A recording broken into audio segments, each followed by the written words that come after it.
गश्ती था 10 बजे। हम यहाँ थाना पे पहुँचे। जैसे ही हम थाना पे आए, ऊपर से प्रभारी आए और जबरदस्ती सब थाना स्टाफ के सामने बोलने लगे, तुम दारू पी के आया, तुम्हारा दारू ब्रेथ एनालाइजर से चेक होगा जी। तो जबरदस्ती हम मना करते रहे सर, फिर भी वर्दी में हमको ब्रेथ एनालाइजर से टेस्ट हुआ है, उसमें निगेटिव आया मेरा सर, रिकॉर्ड है। उसके बाद जब निगेटिव आया तो मार दिया सर, देखिए यहाँ पर कटा हुआ भी है, निशान भी होगा जी जी जी, कटा का निशान है। उसके बाद हम घुसवरी जाके इलाज करवाया, अपना इंजरी भी हम बनवाया जी सर। यही तो क्या कोई पहले से कोई विवाद नहीं था? पहले सबके साथ इसका यही रहता है सर रवैया, पूरा स्टाफ इसे साथ रहता है, आप किसी से भी पूछ सकते हैं जी। जैसे आए वो बोले कि तुम दारू पिए हो, सर बोले दारू नहीं पिए हो, कहाँ तुम दारू पिए हो? इनको ले जा करके जांच करवाए, जांच में कुछ मिला नहीं जी। इसके बाद सर पूछे कि किस आधार पर आप हमको जांच करवाएं जी, आप भी एसआई हैं, हम भी एसआई हैं, आप जांच किस आधार पर करवाएं? इसी पर थोड़ा सा इन दोनों में नोक-झोंक हुआ, उसमें सब आज के इस विश्लेषण की शुरुआत कहाँ से करें, क्योंकि आज का ये जो विश्लेषण है इसका हर पहलू मज़ेदार है, लेकिन शुरुआत करेंगे और अच्छे तरीके से करेंगे। बिहार का शराबबंदी कानून का किस तरह से दुरुपयोग हो रहा है।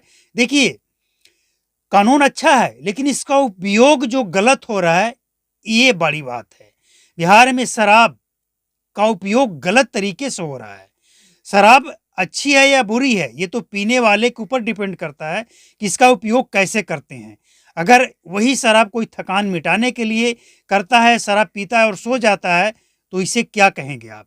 लेकिन इसी शराब को कोई पीकर हुड़दंग करे, गाली गलौज करे, मारपीट करे, तो उसे क्या कहेंगे आप? शराब अच्छी है या बुरी है ये तो लोग तय कर लेंगे, ये हमें इसके लिए जज बनने की जरूरत नहीं है। लेकिन सवाल ये है कि अगर ये कानून का उपयोग और शराब का उपयोग बिहार में गलत तरीके से हो रहा है और इसका खामियाजा सरकारी खजानों को भुगतना पड़ रहा है, सरकारी खजाने का नुकसान हो रहा है, तो सवाल उठेगा ही उठेगा। आज जो हम आपको बताने जा रहे हैं ये गजब की बात है भैया। जब यहाँ पे पुलिस वाले सुरक्षित नहीं है तो जनता की क्या बात कहने। शराबबंदी से ना सिर्फ गरीब को फंसाया जा रहा है, बल्कि शराबबंदी कानून तो ऐसा कानून है कि जिसका उपयोग दुश्मनी निकालने के लिए, किसी से बदला लेने के लिए, और तो और पुलिस वाले ही, एक पुलिस वाले दूसरे पुलिस वाले से बदला लेने के लिए इस कानून का उपयोग कर रहे हैं। आज का ये जो रिपोर्ट है ना, वाकई हर पहलू इसका मजेदार है। आपको बता दें कि पटना, बिल्कुल सही सुना आपने, पटना की ये घटना है जहां नीतीश कुमार 24 घंटे रहते हैं। पटना बाढ़ अनुमंडल में एक थाना है सम्यागढ़ के एसएचओ अनुज कुमार हैं और एसआई जिनकी नाइट ड्यूटी थी, जिनका नाम है छोटे लाल कुमार। जब वो नाइट ड्यूटी करने अपनी ड्यूटी पे पहुंचते हैं तो उनके ऊपर आरोप लगता है कि आप शराब पी कर आए हैं। वो कहते हैं कि नहीं सर, आप भी एसआई, हम भी हैं, आप ऐसे आरोप कैसे लगा सकते हैं? तो कहते हैं कि नहीं, हम आपका जांच करवाएंगे। तो ठीक है, जांच करवाइए, लेकिन आप जांच कैसे करवा सकते हैं? आप भी पुलिस वाले, हम भी पुलिस वाले। नहीं, हम जांच कराएंगे। जांच करवाया जाता है वो मशीन लगाकर, ब्रेथ एनालाइजर, रिपोर्ट जो है वो नेगेटिव आता है। इसके बाद कहते हैं नहीं, आप बाहर सिगरेट पी रहे थे इसलिए हमको डाउट हुआ। अब इसी बीच दोनों में बतकही शुरू होता है, बात आगे बढ़ जाता है और जो एसएचओ हैं जिनका नाम है अनुज कुमार, वो जड़ देते हैं थप्पड़ और छोटे लाल का चश्मा पे लग जाता है, चश्मा टूट जाता है और चश्मा से ही उनको चोट भी लग जाता है। यहाँ पे उसको वो इलाज कराते हैं और दिखाते भी हैं मीडिया में। तो सवाल ये है कि जब पुलिस वाले शराबबंदी कानून से सुरक्षित नहीं हैं तो आम जनता पे इसका क्या असर पड़ता होगा, कितना दुरुपयोग किया जाता होगा, इसका अंदाजा है? किसको अंदाजा है इसको? नीतीश कुमार को? किसको अंदाजा है इसको? कोई बताए अगर किसी को इसका अंदाजा है तो। आम आदमी को अभी हाल ही में मुजफ्फरपुर में ना एक पुलिस वाले एक सोना व्यापारी से 32 लाख रुपए ठग लेते हैं शराबबंदी कानून का भय दिखाकर। इससे भी बड़ा कोई सबूत चाहिए? तो नीतीश कुमार, आपका बनाया कानून, बिहार सरकार में जो आपने कानून बनाया है बहुत अच्छा है। सीएम साहब, आपका बनाया कानून बहुत अच्छा है, लेकिन इसका उपयोग करने वाले कैसे उपयोग कर रहे हैं इसको तो देखिए। और इस कानून से जिसे आप बनाना चाहते हैं, बचाना चाहते हैं, वो लोग क्या कह रहे हैं इसको तो सुनिए। और शराब माफिया शराब का कैसे उपयोग कर रहे हैं इसको तो देखिए। जहरीली शराब, नकली शराब, कई गुना महंगी शराब लोगों को परोस रहे हैं। और इसके बाद भी आप कहते हैं कि शराबबंदी तो बहुत अच्छा है, 2 करोड़ लोगों ने शराब पीना छोड़ दिया है। गजब! ये बयान आप देते हैं और इस बयान के बारे में आप कुछ नहीं कहते हैं। सवाल तो उठेगा। सवाल ये नहीं कहा जा रहा है कि आप शराबबंदी कानून हटा दीजिए, शराब अच्छी चीज़ें चालू कर दीजिए, नहीं। शराब पीकर अगर कोई व्यक्ति नौटंकी करता है, मारपीट करता है, झगड़ा करता है, तो वो शराब का दुरुपयोग करता है। लेकिन अगर कोई शराब पीकर अपनी थकान मिटाने के लिए एक पैक पीता है, सो जाता है, सुबह फिर से वो काम करता है ईमानदारी से, तो वो शराब का दुरुपयोग नहीं करता है। तो दोनों पहलू आपको देखना पड़ेगा। और शराब की बात छोड़िए, अब जो ड्रग्स का कारोबार फैल रहा है इसके बारे में भी सोच लीजिए।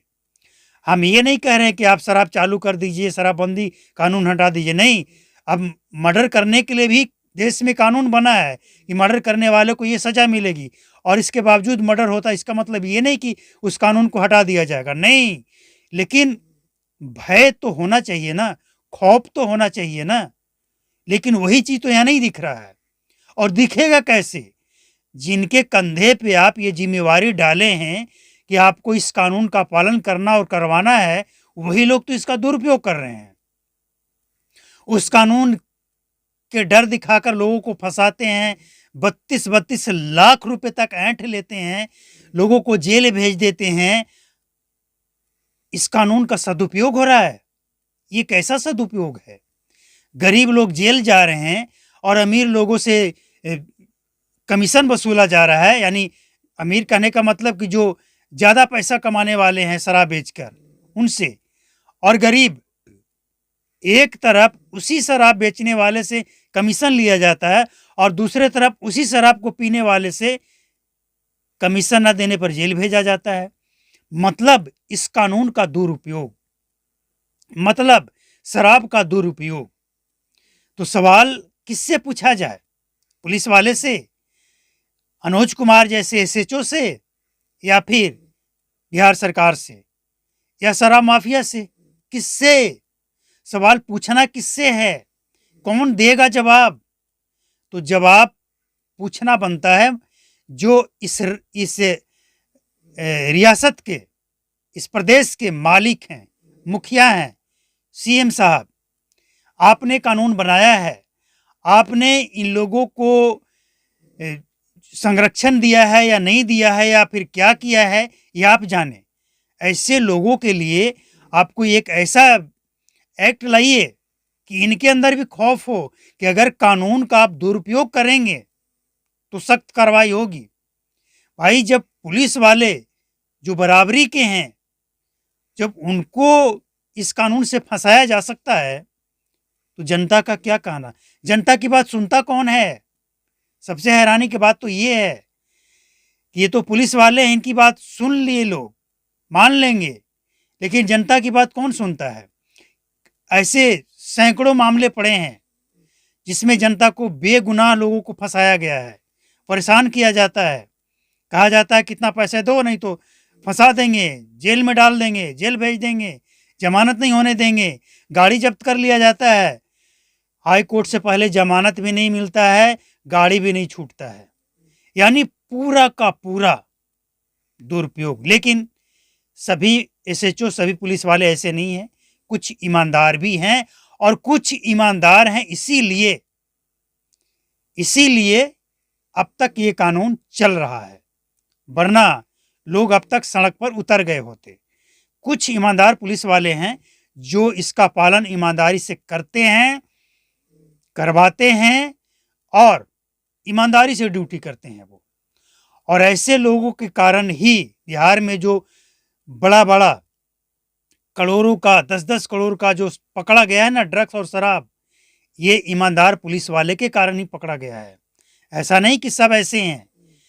जो पकड़ा गया है माल, हाँ, पकड़ने के बाद उसको गायब करने वाले फिर वही लोग जो अनुज कुमार जैसे एसएचओ हैं, फिर वही लोग हैं जो इसमें भी गड़बड़ करने लगते हैं।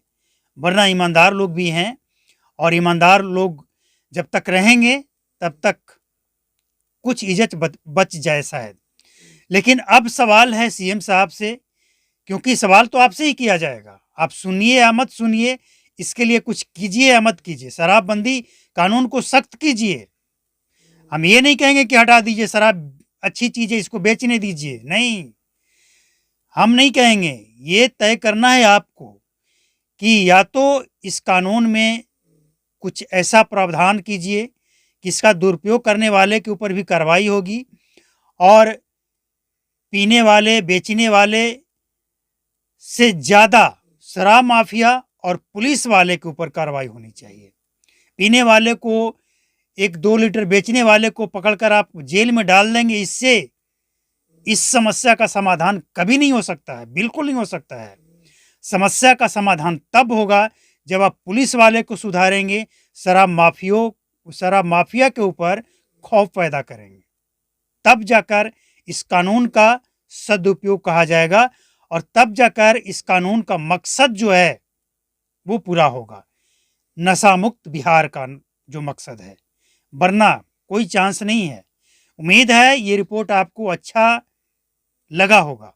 अच्छा लगा हो तो लाइक करें, शेयर करें, और चैनल को सब्सक्राइब करके बेल आइकन को प्रेस करके नोटिफिकेशन कॉल पर सेट कर लें, क्योंकि सिर्फ शराबबंदी नहीं, कोई भी समस्या आपके साथ है उसको आवाज़ दीजिए, संपर्क कीजिए। आवाज़ देंगे हम, आवाज़ आप उठाइए, आवाज़ हम देंगे, सरकार तक पहुंचाएंगे, जहां तक पहुंचाना है वहां तक पहुंचाएंगे। नमस्कार, जय हिंद, थैंक यू।